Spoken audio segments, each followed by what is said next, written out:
આપ સર્વોને હેતપૂર્વક જય શ્રી સ્વામિનારાયણ. આજની સત્સંગ કથા વાર્તા. નિજ મંદિર સાવરકુંડલા.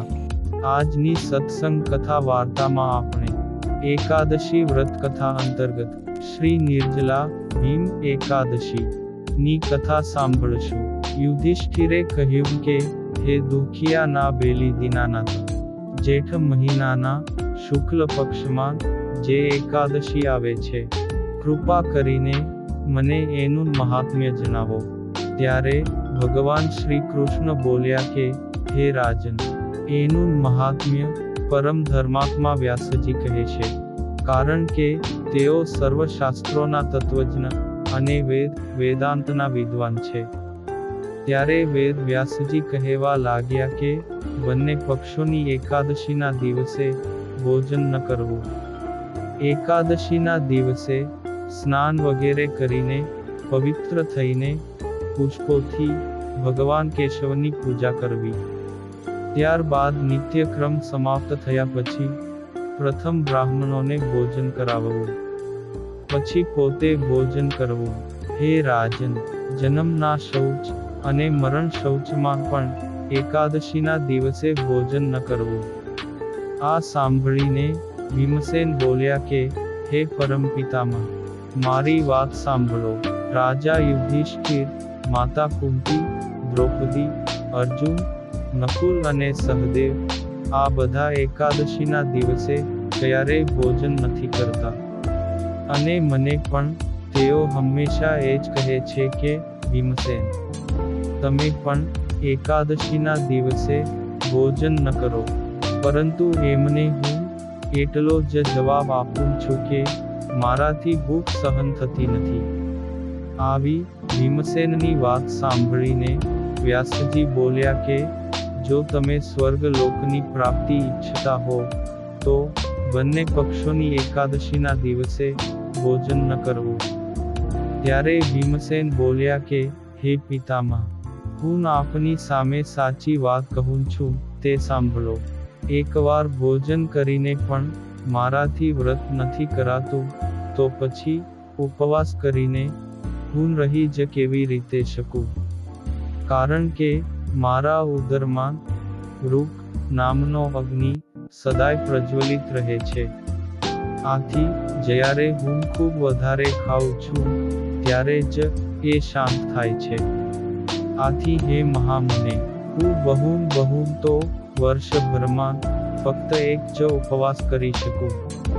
માટે જેનાથી સ્વર્ગની પ્રાપ્તિ થાય અને જે વ્રત કરવાથી મારું કલ્યાણ થાય, એવું કોઈ એક વ્રત મને કહો. હું એનું પાલન જરૂર કરીશ. ત્યારે મહામુનિ વેદ વ્યાસજીએ કહ્યું કે, હે ભીમ, જેઠ મહિનામાં સૂર્ય વૃષભ રાશિમાં હોય અથવા મિથુન રાશિમાં શુક્લ પક્ષમાં જે એકાદશી આવે એનું પ્રયત્નપૂર્વક નિર્જળ વ્રત કરવું. ફક્ત કોગળા અથવા આચમન કરવા માટે જ મુખમાં જળ નાખી શકો છો. આ સિવાય કોઈ પ્રકારનું જળ વિદ્વાન પુરુષે મુખમાં ન નાખવું, અન્યથા વ્રતનો ભંગ થઈ જાય છે. એકાદશીના સૂર્યોદયથી બીજા દિવસના સૂર્યોદય સુધી મનુષ્ય જળનો ત્યાગ કરે તો આ વ્રત પૂર્ણ થાય છે. ત્યારબાદ દ્વાદશીના પ્રભાત કાળમાં સ્નાન કરીને બ્રાહ્મણોને વિધિપૂર્વક જળ અને સુવર્ણનું દાન કરવું.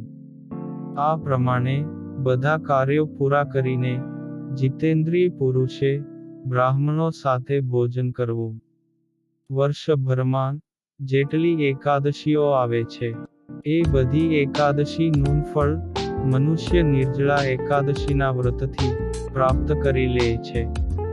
શંખ, ચક્ર અને ગદા ધારણ કરનારા ભગવાન કેશવે મને કહ્યું કે, જો માનવ બધું છોડીને એકમાત્ર મારા ચરણે આવી જાય અને એકાદશીના દિવસે નિરાહાર રહે તો એ બધા પાપોથી છૂટી જાય છે.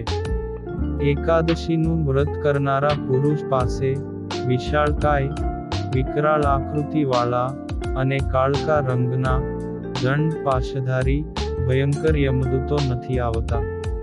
અંતકાળમાં પીતાંબર ધારી, સૌમ્ય સ્વભાવવાળા, હાથમાં સુદર્શન ધારણ કરનારા અને મન સમાન વેગવાન શ્રી વિષ્ણુ ભગવાનના દૂતો આવીને આખરે આ વૈષ્ણવ પુરુષને શ્રી વિષ્ણુ ભગવાનના ધામમાં લઈ જાય છે.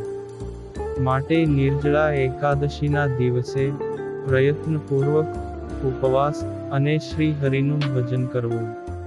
સ્ત્રી હોય કે પુરુષ, જો એણે ભયંકરમાં ભયંકર પાપો કર્યા હોય તો પણ સઘળા નષ્ટ થઈ જાય છે. જે મનુષ્ય આ દિવસે જળના નિયમનું પાલન કરે છે તે અનંત ઘણા પુણ્યનો ભાગી બને છે. આ સાંભળીને ભીમસેનને પણ આ શુભ એકાદશીનું વ્રત કરવાનું શરૂ કરી દીધું.